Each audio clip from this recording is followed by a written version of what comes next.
Assalamualaikum warahmatullahi ta'ala wabarakatuh.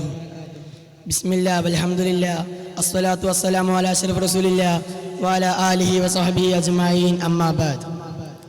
Respected teachers, honorable juries, and my dear brothers. In this auspicious occasion, I would like to talk on the topic, the concept of humanity in Islam. First and foremost, I pour my gratitude to Almighty Allah who blessed me in this golden opportunity. Alhamdulillah, alhamdulillah, kulli hal wa fi kulli maqam. Dears, today I wish to speak on a subject that touches the very essence of our existence, humanity. At a time when the cries of innocent children in Gaza echo across the earth, when the lives of defenseless men and women are crushed under the machinery of oppression, when so-called the world leaders like Netanyahu and Trump make decisions that openly disregard the human dignity, one cannot help but ask, have we forgot the meaning of humanity? Dears in Islam, the religion of peace and mercy, places humanity at the very heart of its teaching. The Quran and the life of Prophet Muhammad Mustafa sallallahu alaihi wasallam repeatedly remind us that the honor of humanity is to honor God Himself. Allah tells us in the Quran al-Kareem that He has dignified the children of Adam without distinction of race, color or nationality. The Prophet declared that the best of people, those who bring the most benefit to others. These are not abstracting ideals. These are guiding principles that demand we respect every human life, uphold justice and show compassion even those who wrong us.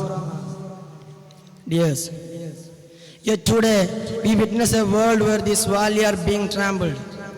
In Gaza, entire families are being erased. Children are being buried under rubble.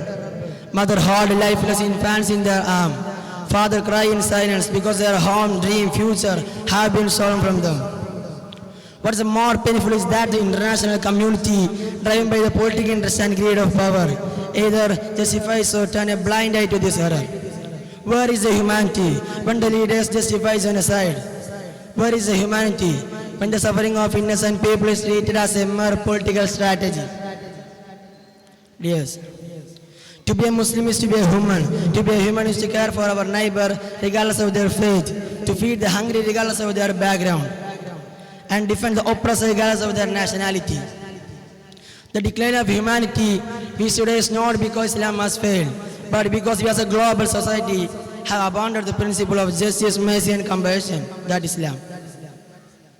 Yes. Let us be clear, genocide is not just a crime against a people, it's a crime against humanity itself, whether it is justified by politics, power or prejudice. It is something that Islam strongly condemns. The Quran is absolute in its message, killing one innocent soul is as though killing all of mankind. Singular saving life is as though saving all of mankind. If the principle governed the world, we wouldn't see the blood stain the street of Gaza. I conclude my words. May Allah guide us to live with justice, compassion and courage, and may He oppress us with peace and dignity. Wa ahir da'wati, assalamu alaikum.